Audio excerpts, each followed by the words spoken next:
ബാ ഇത് കണ്ടോ, റൈസൊക്കെ നമ്മൾ നന്നായിട്ട് സെറ്റായിട്ടുണ്ട്. ഇത് കണ്ടോ, അധികം ഇളക്കി എടുക്കരുത് അല്ലേ, പൊട്ടിപ്പോ. അടിപൊളി.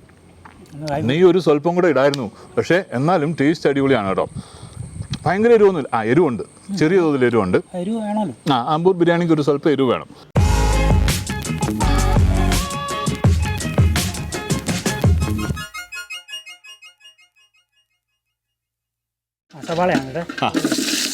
നമസ്കാരം. നമ്മൾ അമ്പൂർ ബിരിയാണിയുടെ പാചകത്തിലാണ്. വിഷ്ണുവിൻ്റെ കീഴിൽ, വിഷ്ണുവാണ് പാചകക്കാരൻ. ഞാനും ഉണ്ട്, വിഷ്ണുവിൻ്റെ അമ്മയുണ്ട്. ഞങ്ങൾ പാചകത്തിന് സൈഡ്. അമ്മ സവോള അരിഞ്ഞു, ഞാൻ ഇങ്ങനെ ഇടയ്ക്കിടയ്ക്ക് ഇളക്കുന്നു, ഇടയ്ക്ക് അമ്മ ഇളക്കുന്നു.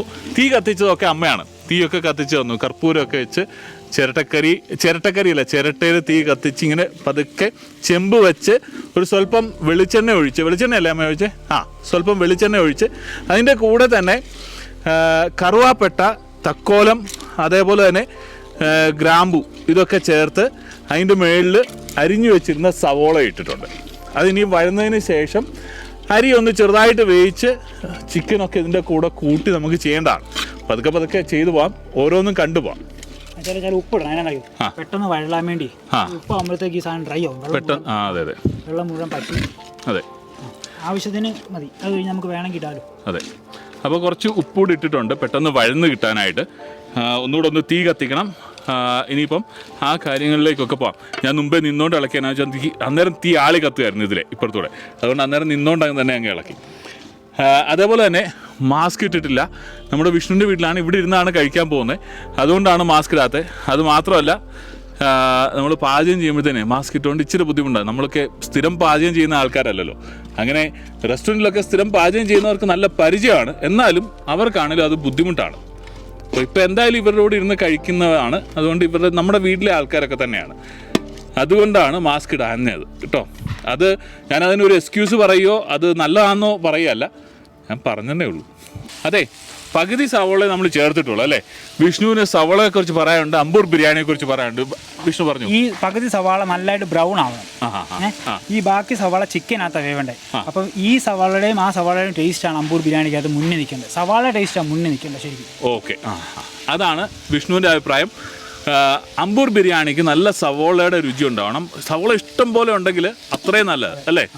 നന്നായിട്ട് സവോള ചേർക്കേണ്ട ഒരു പ്രിപ്പറേഷനാണെന്നാണ് പറഞ്ഞത്. അപ്പോൾ പകുതി നമ്മൾ നന്നായിട്ട് വഴറ്റിയെടുക്കുകയാണ്, പകുതി നമ്മൾ ചിക്കൻ്റെ കൂടെ വഴറ്റി ചേർക്കുകയാണ്. ഇതിപ്പോൾ എത്ര ഇട്ടെന്ന് ചോദിക്കരുത്, ഒരു കൈയളവ് അത്യാവശ്യം നമുക്ക്. ഒരു 10-30 സവോള ഉണ്ടായിരുന്നു അരിയാൻ നേരത്ത്. അമ്മ അരിയുന്ന സമയത്ത് ഒരു 10-30 സവോള ഉണ്ടായിരുന്നു. അത് പകുതി ശകലം ബ്രൗൺ ആക്കും, ബാക്കി ഇത്രയും അത് ചിക്കൻ്റെ കൂടെ ചേർക്കും. ഈ അമ്പൂർ ബിരിയാണിയുടെ പ്രിപ്പറേഷന് നമുക്ക് അടുക്കളയിൽ തന്നെ ചെറിയ ക്വാണ്ടിറ്റി ആണെന്നുണ്ടെങ്കിൽ ആ രീതിയിൽ പ്രിപ്പയർ ചെയ്യാം. പുറത്ത് ഇതുപോലെ ചെയ്യണമെന്നൊന്നുമില്ല, വിറകടുപ്പ് വേണമെന്ന് നിർബന്ധമൊന്നുമില്ല. നമുക്ക് വീഡിയോയിൽ ചെയ്യുമ്പോഴത്തേന് ഇച്ചിരി ഒരു വിഷ്വൽ അട്രാക്റ്റീവ്നെസ് വേണമല്ലോ. അതിനു വേണ്ടി, വിഷ്വൽ അട്രാക്ഷന് വേണ്ടിയിട്ട് മാത്രമാണ് നമ്മളിങ്ങനെ ചെയ്യുന്നത്. ഇങ്ങനെ ചെയ്യണമെന്ന് ഒരു നിർബന്ധവും ഇല്ല. ശരിക്കും പറഞ്ഞാൽ ഞാൻ വിഷ്ണുവിൻ്റെ രീതിയിലുള്ള അമ്പൂർ ബിരിയാണി എന്ന് പറഞ്ഞെങ്കിലും നമ്മൾ വാരേവാ ഷെഫ് എന്ന് പറഞ്ഞൊരു നല്ലൊരു യൂട്യൂബ് ചാനലുണ്ട്, നന്നായിട്ട് പാചകമൊക്കെ ചെയ്യുന്നത്. ഹിന്ദിയിലും ഇംഗ്ലീഷിലും ഉണ്ട് പുള്ളിക്ക്. അപ്പോൾ അദ്ദേഹത്തിൻ്റെ വീഡിയോ കണ്ടിട്ട് ഞാൻ വിഷ്ണുവിന് ഷെയർ ചെയ്തു. എനിക്കത്ര കോൺഫിഡൻ്റ് ആയിരുന്നില്ല എനിക്കുണ്ടാക്കാമെന്ന്. അപ്പോൾ വിഷ്ണു പറഞ്ഞു ചെറിയ മോഡിഫിക്കേഷനൊക്കെ വരുത്തി നമ്മുടെ രീതിയിൽ നമുക്ക് അതൊന്ന് നന്നായിട്ട് ചെയ്യാമെന്ന് പറഞ്ഞു. അങ്ങനെയാണ് ചെയ്യുന്നത്. ഇതിനു മുമ്പ് തന്നെ വാരേവാ ഷെഫിൻ്റെ കള്ളൊഴിച്ച് ചിക്കൻ കറി ഉണ്ടാക്കുന്ന വീഡിയോ ഞാൻ ചെയ്തിട്ടുണ്ട്. ഞാൻ ചെയ്തിട്ടുണ്ട്. ഞാൻ ഒരു പ്രാവശ്യം വൈക്കത്ത് കള്ള് ചെത്തി ഇറക്കുന്ന വീഡിയോ എടുത്തു. അത് കഴിഞ്ഞ് കള്ളൊഴിച്ച് ചിക്കൻ കറി ഉണ്ടാക്കുന്ന അതിന്റെ നിങ്ങൾ കണ്ടിട്ടില്ല, കുറെ നാളായി, തുടക്ക സമയത്താണ്.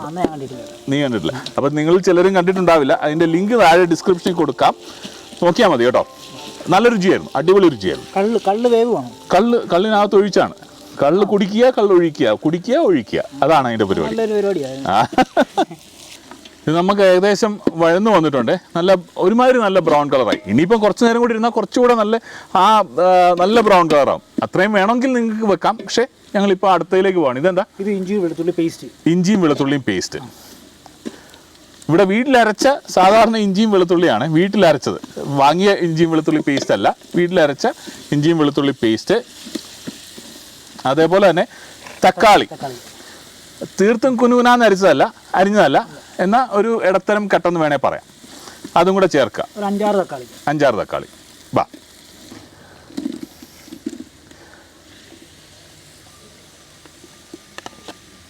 അതൊന്ന് വാടി കഴിയുന്നുണ്ട് ഇളക്കാം. ആ ഇത് നന്നായിട്ട് വാടണം അല്ലേ? നന്നായിട്ടല്ല, ഒന്ന് വാടിയാണ്. ഒന്ന് വാടി, ചെറുതായിട്ടൊന്ന് വാടി, അതുവരെ ഒന്ന് ഇളക്കി ആ തീയിൽ നിൽക്കണം. ഈ തക്കാളി ഏകദേശം ഒന്ന് വഴന്നു, ഒന്ന് ചെറുതായിട്ടൊന്ന് വാടിയിട്ടുണ്ട്. ഇനിയിപ്പം മല്ലിപ്പൊടി അല്ലേ? മല്ലിപ്പൊടി. ഇത് വിഷ്ണുവിൻ്റെ വീട്ടിൽ അമ്മ പൊടിപ്പിച്ചതാ അല്ലേ? അമ്മ പൊടിപ്പിച്ചത് തന്നെയാണ്. ഒരു 2.5 കൈ വിഷ്ണുവിൻ്റെ കൈ. അളവ് പറയണമെന്നുണ്ടെങ്കിൽ നിങ്ങൾക്ക് വിഷ്ണുവിൻ്റെ കൈയുമായിട്ട് പോകണം. ഇതിൻ്റെ പച്ചമണം ശരിക്കും മാറണം, നന്നായിട്ടൊന്ന് വഴന്നു വരണം അല്ലേ? നന്നായിട്ടൊന്ന് വെന്ത് വരണം. ഇപ്പം ഏകദേശം ആ മല്ലിപ്പൊടിയുടെ പച്ച ചുവയൊക്കെ മാറിക്കാണും. ഇനിയിപ്പോൾ നമുക്കൊരു സ്വല്പം മുളക് പൊടിയും കൂടി ഇടാം അല്ലേ? മുളക് പൊടി ചെറിയൊരു കൈ, വിഷ്ണുവിൻ്റെ ചെറിയൊരു കൈ. അല്ലെങ്കിലും വിഷ്ണുവിൻ്റെ കൈ ചെറുതാണ്. അപ്പോൾ ഈ മുളക് പൊടിയും മല്ലിപ്പൊടിയും ഒക്കെ നന്നായിട്ടൊന്ന് വഴന്നു വന്നിട്ടുണ്ട്, അതും ആ സവോളയൊക്കെ. അപ്പോൾ അടുത്ത സെറ്റ് സവോള ഇടുകയാണ് അല്ലേ? ഇനിയിപ്പോൾ അടുത്ത സെറ്റ് സവോളയാണ് ഇട്ടോ. ഇതിൻ്റെ കൂടെ തന്നെ നമ്മൾ ചിക്കനും ഇടുമോ? ചിക്കൻ അല്ലാതെ പിന്നെ മുകളിലോട്ട് എൻ്റേതായിട്ടൊരു മസാലയുണ്ട്, പിന്നെ കുറച്ച് വേറൊരു മസാല. വിഷ്ണുവിൻ്റെ ഒരു മസാലയാണ്. ഞാൻ വിഷ്ണുവോട് ചോദിച്ചു അതിൻ്റെ ചേരുവ എന്ന് പറയുമെന്ന് ചോദിച്ചു. വിഷ്ണു പറഞ്ഞു, ഇവൻ ചേട്ടാ അതെൻ്റെ ട്രേഡ് സീക്രട്ടാണ്, അത് ഞാൻ പറയില്ല എന്ന് പറഞ്ഞു. വിഷ്ണുവിന് പാചകം നല്ല രീതിയിൽ അറിയാവുന്ന ഒരു വ്യക്തിയാണ് കേട്ടോ. ഇടയ്ക്കൊരു തട്ടുകടയൊക്കെ തുടങ്ങിയതാണ്, പക്ഷേ അന്നേരമാണ് നമ്മുടെ കോവിഡിൻ്റെ പ്രശ്നങ്ങളൊക്കെ വന്നതും. പിന്നെ വിഷ്ണു എൻ്റെ കൂടെയാണ്, അപ്പോൾ ഞങ്ങൾ ഒന്നിച്ചാണ്. വിഷ്ണു നമ്മുടെ ഫുഡ് ആൻഡ് ട്രാവലിൻ്റെ ടീമിലുള്ള ആളാണ്. മിക്കവാറും ഒക്കെ സ്ഥലങ്ങളൊക്കെ കണ്ടുപിടിക്കുന്നതും അതൊക്കെ വിഷ്ണുവിൻ്റെ സപ്പോർട്ടോടുകൂടി കൂടിയാണ്. അപ്പോൾ വിഷ്ണുവിൻ്റെ മസാലപ്പൊടി വരും, അതിൻ്റെ കൂടെ ഒരു സ്വല്പം ചിക്കൻ മസാലപ്പൊടി, ഏതെങ്കിലും ചിക്കൻ മസാലപ്പൊടി നിങ്ങൾക്ക് ചേർക്കാം. ഇതിപ്പോൾ ചിക്കൻ മസാലപ്പൊടിയാണല്ലേ? ഏതെങ്കിലും ചിക്കൻ മസാലപ്പൊടി, ഇന്ന ചിക്കൻ മസാലപ്പൊടി എന്ന് വിഷ്ണുവിനില്ല.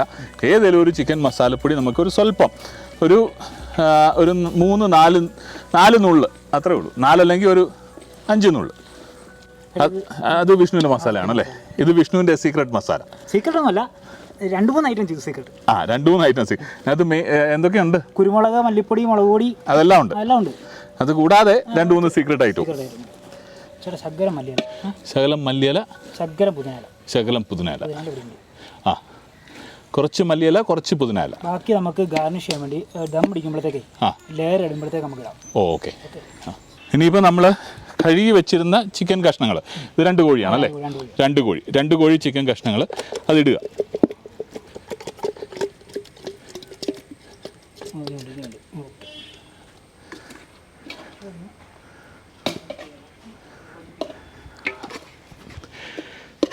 ഇനിയിപ്പോൾ അതെല്ലാം കൂടെ നന്നായിട്ട് ആ മസാലയിൽ ഒക്കെ മിക്സ് ചെയ്ത് ആ ചിക്കനും മസാല എല്ലാം കൂടി ഇരുന്ന് വേണം അല്ലേ? ഇനിയിപ്പോൾ ഇതിനകത്തെ ഒരു സ്വല്പം വെള്ളം കൂടെ ഒഴിച്ച് നമ്മൾ ഇത് വെന്ത് കഴിഞ്ഞിട്ട്, അല്ലെങ്കിൽ വേകുന്ന സമയത്ത് തന്നെ നമുക്ക് വേറൊരു അടുപ്പിൽ വേണമെന്നുണ്ടെങ്കിൽ അരി വേവിക്കാം അല്ലേ? എന്നിട്ട് ഇത് രണ്ടും കൂടെ കൂട്ടിയിട്ടാണ് പിന്നെ ദമ്മിടുന്നത്. ഓക്കെ, അടിച്ചു പോയി. അങ്ങനെ നമ്മുടെ ചിക്കനൊക്കെ വെന്ത് ഒരു സൈഡിലോട്ട് മാറ്റി നമ്മൾ അത് കഴിഞ്ഞിട്ട് കലം കയറ്റിയിട്ടുണ്ട്. കലത്തിനകത്ത് വെള്ളം എന്ന് വേണം വെള്ളം ഒഴിച്ചിട്ടുണ്ട് വിഷ്ണു. 1 കപ്പ് ബസുമതി അരിക്ക് 1 ഗ്ലാസ് അരിക്ക് 1 ഗ്ലാസ് വെള്ളം. 1 ഗ്ലാസ് അരിക്ക് 1.5 ഗ്ലാസ് വെള്ളം. അതിൻ്റെ കൂടെ നമുക്ക് കുറച്ച് മുഴുവൻ മസാല, അതിനകത്ത് കാതിപ്പൂ എന്ന് പറയുന്നത് ശരിക്കും തക്കോലം ഉണ്ട്, കറുവാപ്പട്ടയുണ്ട്, അതേപോലെ തന്നെ ഗ്രാമ്പും ഉണ്ട്, കുരുമുളകുണ്ട്. അത് നമ്മൾ ആ വെള്ളത്തിൽ ചേർക്കാം. വെള്ളം തിളച്ച് കഴിഞ്ഞാൽ അതിൻ്റെ കൂടെ നമ്മളൊരു സ്വല്പം നെയ്യും കൂടെ, ശകലം നെയ്യ്. ആ നെയ്യുടെ വാസന നമുക്ക് കിട്ടണം. പക്ഷെ നെയ്യ് പിന്നീട് ചേർക്കും നമ്മൾ മേളിൽ ഒഴിക്കും. ദമ്മിനകത്ത് മേളിൽ ഒഴിക്കും. അതിൻ്റെ കൂടെ ഒരു സ്വല്പം നാരങ്ങയും കൂടെ പിഴിഞ്ഞ് ചേർക്കണം. അപ്പോൾ 1 നാരങ്ങ മതിയായിരിക്കും അല്ലേ വിഷ്ണു? 1 നാരങ്ങ കൂടെ പിഴിഞ്ഞ് ചേർക്കണം. നാരങ്ങ കൂടാതെ നമുക്ക് ഇനിയിപ്പം മഞ്ഞൾപ്പൊടിയും മുളക് പൊടി, കുരുമുളകല്ല, മുളക് പൊടി. എത്ര ഒരു ശകലം. ഇത് നല്ല കളറാണ്. അമ്മ ഇവിടെ പൊടിച്ചതാണ്, നമ്മുടെ മഞ്ഞൾ പൊടിച്ചതാണ്. നല്ല കളറാണ് അപ്പോൾ വരുന്നത്. ഒരു ടീസ്പൂൺ അല്ലെങ്കിൽ 1.5 ടീസ്പൂൺ മതി. അതുപോലെ തന്നെ മുളക് പൊടി ഏകദേശം ഒരു 1.5 അല്ലെങ്കിൽ 2 ടീസ്പൂൺ, അല്ല ഇതിപ്പോൾ 3 ടീസ്പൂണിൽ കൂടുതൽ. 2-2.5 ടീസ്പൂൺ ഏകദേശം അത്രയും.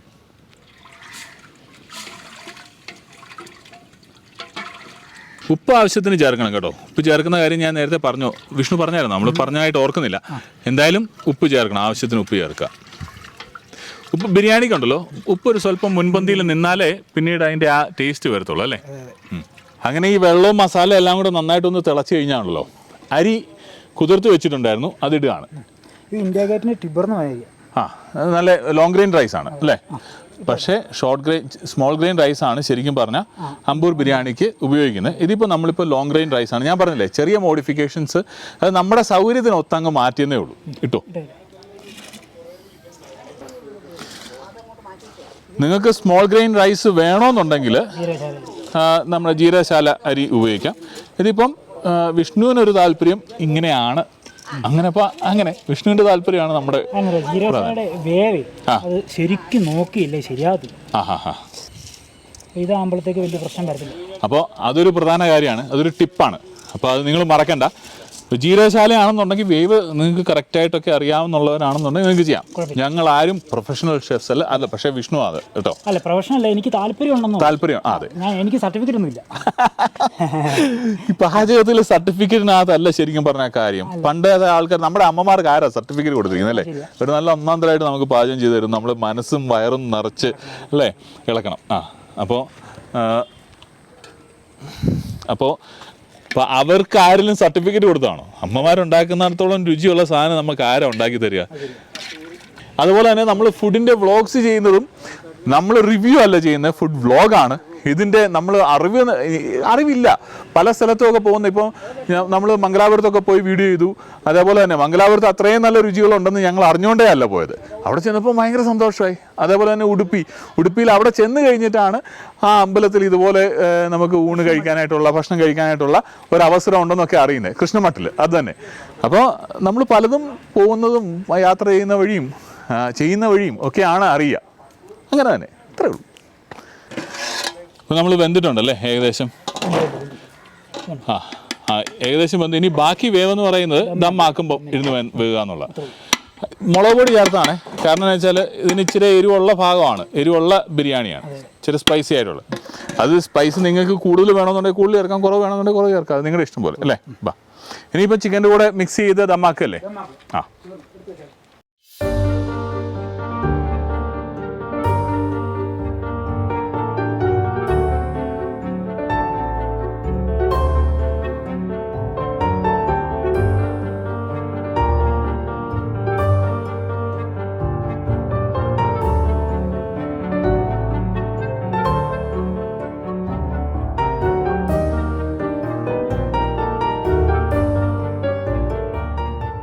നമ്മുടെ ഇറച്ചി മസാലയൊക്കെ നന്നായിട്ട്, ഇറച്ചി എന്ന് പറഞ്ഞാൽ കോഴി മസാലയൊക്കെ നന്നായിട്ട് റെഡി ആയി കഴിഞ്ഞിട്ട് അതിൻ്റെ പുറത്ത് പകുതി മുക്കാൽ വെന്ത ചോറ് അതിൻ്റെ പുറത്തോട്ട് ഇട്ടു. അതിൻ്റെ പുറത്ത് കുറച്ച് മല്ലിയിലയും അതേപോലെ തന്നെ പുതിനയിലയും ചേർത്തു. അതിനിപ്പം ദമ്മാക്കാനായിട്ട് മൈദ പിടിപ്പിക്കുകയാണ് വിഷ്ണു. ഞാനൊരു സ്വല്പം നെയ്യൂടെ ഒഴിച്ചിട്ടുണ്ട്. നെയ്യ് നിങ്ങൾക്ക് നെയ്യുടെ രുചി എനിക്ക് ഭയങ്കര ഇഷ്ടമാണ്. അപ്പോൾ ഇച്ചിരി നെയ്യ് കൂടുതൽ വേണമെങ്കിൽ ചേർക്കാം. നിങ്ങൾക്ക് കുറച്ച് മതി, ഒത്തിരി ചേർക്കരുത് കേട്ടോ. നിങ്ങളുടെ കൺട്രോൾ അനുസരിച്ച് അങ്ങോട്ടും ഇങ്ങോട്ടും ശകലം അങ്ങോട്ട് ഇച്ചിരി കൂടുകയോ ഇച്ചിരി കുറയുകയോ ഒക്കെ ചെയ്യാം അല്ലേ?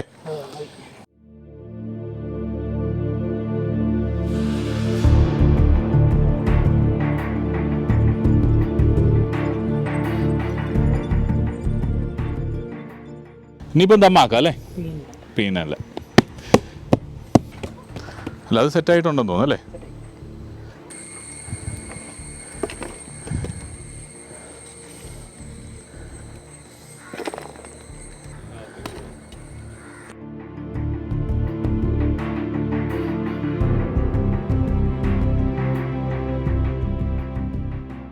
വിഷ്ണു പൊട്ടിക്കാം അല്ലേ? നമ്മുടെ അമ്പൂർ ബിരിയാണി റെഡിയാണ്. അതേപോലെ തന്നെ സെറ്റായി, കംപ്ലീറ്റ് സെറ്റായിട്ടുണ്ട്. ഇത് ഞാൻ ഇങ്ങോട്ട് മാറ്റുകയാണേ.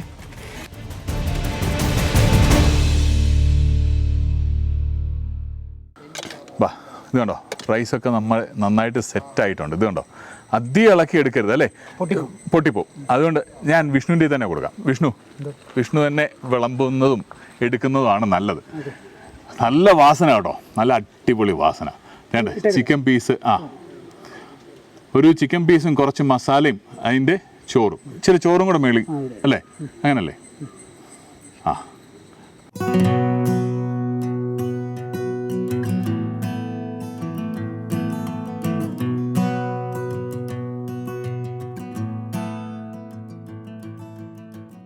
അപ്പം നമ്മൾ ആദ്യം തന്നെ അമ്പൂർ ബിരിയാണി കഴിക്കാം. കാരണം നമ്മുടെ അഫ്ഗാനി ചിക്കൻ്റെ രുചി നമ്മൾ കഴിഞ്ഞ വീഡിയോയിൽ തന്നെ ഒരു സ്വല്പം അഫ്ഗാനി ചിക്കൻ എടുത്ത് കഴിച്ചിരുന്നു അല്ലേ. ഇനിയിപ്പോൾ അമ്പൂർ ബിരിയാണിയുടെ ചോറ് മാത്രമായിട്ടൊന്ന് ഒരു സ്വല്പം എടുത്ത് കഴിക്കുകയാണേ. അത് കഴിഞ്ഞിട്ട് ചിക്കൻ കഷ്ണമുണ്ട്, അത് കഴിക്കാം. അത് കഴിഞ്ഞിട്ട് അഫ്ഗാനി ചിക്കൻ കൂട്ടി കഴിക്കാം. ഇതാ ഇത് കണ്ടോ, നേരത്തെ തന്നെ ഞാൻ പറഞ്ഞിരുന്നു ലോങ് ഗ്രെയിൻ റൈസ് അല്ല, ശരിക്കും സ്മോൾ ഗ്രെയിൻ റൈസ് ആണ്, ജീരകശാല അരിയാണ് ഇതിന് ഉപയോഗിക്കുന്നത്. പക്ഷേ നമ്മളിവിടെ ലോങ് ഗ്രെയിൻ റൈസാണ്.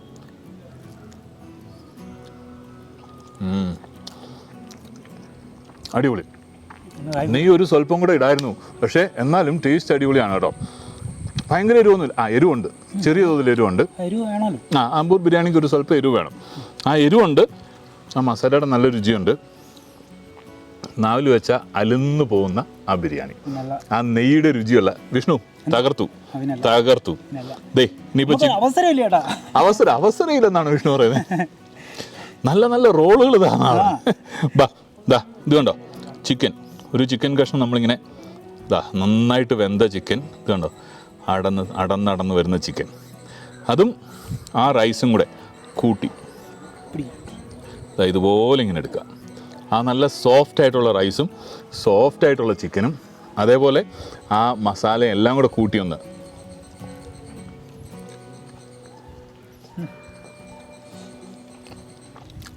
തകർത്തു. വിഷ്ണു തകർപ്പനാണ് കേട്ടോ, സൂപ്പറാണ്. ഓക്കെ, ഇനി അടിക്കണം. അപ്പോൾ ചേട്ടൻ്റെ ഇഷ്ടപ്പെട്ട ബിരിയാണിക്കകത്ത് ഇതും കൂടെ ഉണ്ടല്ലേ? ഇഷ്ട ബിരിയാണിയിൽ നമ്മുടെ ഇഷ്ട ബിരിയാണി, എനിക്ക് ഏറ്റവും ഇഷ്ടപ്പെട്ട ബിരിയാണി എന്ന് പറയുന്നത് മലബാർ ബിരിയാണിയാണ്. അത് നമ്മുടെ കല്യാണ വീട്ടിലെ ബിരിയാണി, അതാണ് ഏറ്റവും ഇഷ്ടപ്പെട്ടത്. പക്ഷേ ഇതും നമ്മുടെ ഇഷ്ടപ്പെട്ട ബിരിയാണിയുടെ ലിസ്റ്റിൽ നമ്മൾ അങ്ങനെ ഒരു വീഡിയോ ചെയ്യാം കേട്ടോ. അങ്ങനെ ഒരു വീഡിയോ ചെയ്യുകയാണെങ്കിൽ ഇതെന്തായാലും വരുന്നതാണ്. നല്ല ബിരിയാണിയാണ്. അതിൻ്റെ രുചി എന്ന് പറയുന്നത് ബിരിയാണിയുടെ രുചി മാത്രമല്ല, നമ്മൾ ഒന്നിച്ച് ചെയ്തു, വിഷ്ണുവിൻ്റെ കൂടെ നിന്നു, വിഷ്ണുവിൻ്റെ സന്തോഷം, വിഷ്ണുവിൻ്റെ അമ്മയുടെ സ്നേഹം, ഇതെല്ലാം കൂടെ വരുമ്പോഴാണ് അതിൻ്റെ രുചി കംപ്ലീറ്റ് ആണ്. ബിരിയാണിയുടെ രുചിയും അടിപൊളിയാണ്. എരിവുള്ള ബിരിയാണിയാണ്, ചില എരിവുള്ള, ഒത്തിരി എരിവല്ല, ചെറുതായിട്ട് എരിവുള്ള ബിരിയാണി. ഇനിയിപ്പം നമ്മുടെ അഫ്ഗാനി ചിക്കൻ്റെ ഗ്രേവിയും അഫ്ഗാനി ചിക്കൻ്റെ ഒരു ചെറിയ കഷ്ണവും അതും കൂടെ കൂട്ടി നമുക്കൊരു സ്വല്പം ബിരിയാണി എടുത്ത് കഴിക്കാം. അഫ്ഗാനി ചിക്കൻ അപ്പം എരിവില്ല, തീർത്തും എരിവില്ല, ക്രീമിഷ് ടേസ്റ്റാണ്. അതും ബിരിയാണിയും കൂടെ നോക്കാം.